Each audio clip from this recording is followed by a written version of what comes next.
This segment of Coast Life is sponsored by the Spice and Tea Exchange of Rehoboth. It is always one of our favorite segments of the week. It is time to spill a little tea. And Rachel, I can't wait to get your opinion on today's tea. It's a good one.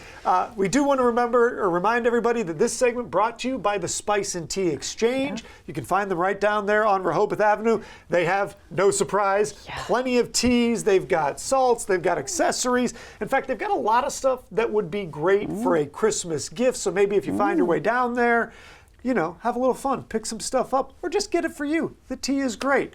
Yeah. All right, so we are going to first have you read what tea we're drinking, and I'm going to pour our tea while you do that. Oh, very exciting. This looks like a really good one. So it's called Berry White Tea, and it says this white tea includes a mix of natural berries. It's good hot or iced, and you can appreciate this tea like a fine wine, that's speaking my language, with all the subtle nuances of flavor. Right, Sounds wonderful. We'll get into the tea in a second. Okay, great. But now here is what we are talking about today. Okay.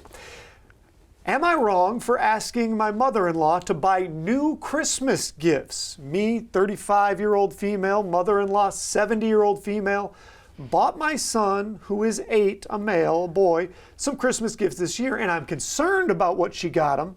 I had a baby recently, 1-year-old.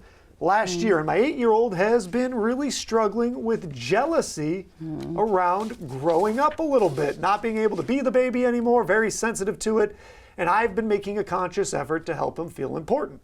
My mother-in-law got the baby a few toys for Christmas that he'll love, but she got my 8-year-old a board game, a nutcracker, and an art or coffee table book. My 8-year-old is not into board games, and I'm genuinely confused why she chose a Basquiat coffee table book for him. Wow. She said she thought it would inspire him, but he's 8, and he sometimes draws video game characters, but he's not deeply into drawing just for the sake of drawing.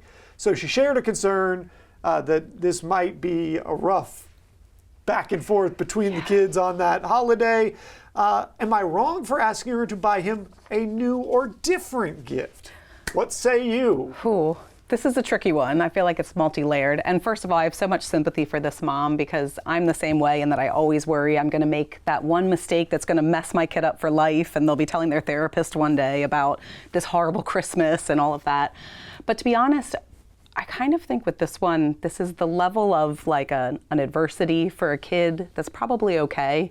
And I think the damage by telling the mother-in-law that she needs to buy all new gifts might outweigh how upset the son will be. I think you mentioned too, she could always just buy gifts to kind of supplement that she knows are a little bit more age appropriate for him. But where do you land on this one? Well, when it comes to gifts in general, you kind of get what you get, especially when it's grandparents. I love my grandparents to death.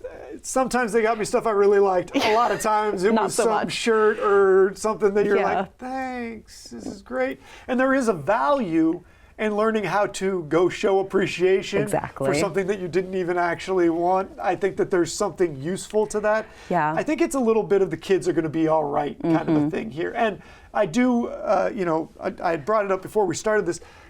If the mom is that concerned, she can make sure on her end that he does have some other things in the hopper that he'll be excited about. Totally. You also kind of never know which thing at Christmas ends up being the big winner, because sometimes you think it's the thing you spent the most money on, but they end up caring more about this other thing. Yeah. So, I think that the mother has the best of intentions here. Totally. But I think it might be a little over-parenting, a little over-concern. And we've talked about it in other segments today. It also is a little bit of that mom guilt. Right. She wants to make sure that everybody feels good and taken care of.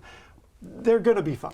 Totally. It reminds me a little bit of when my kids were in preschool, there was a saying in the classroom that they still repeat. I mean, my daughter's in 5th grade now, and they say, you get what you get and you don't throw a fit.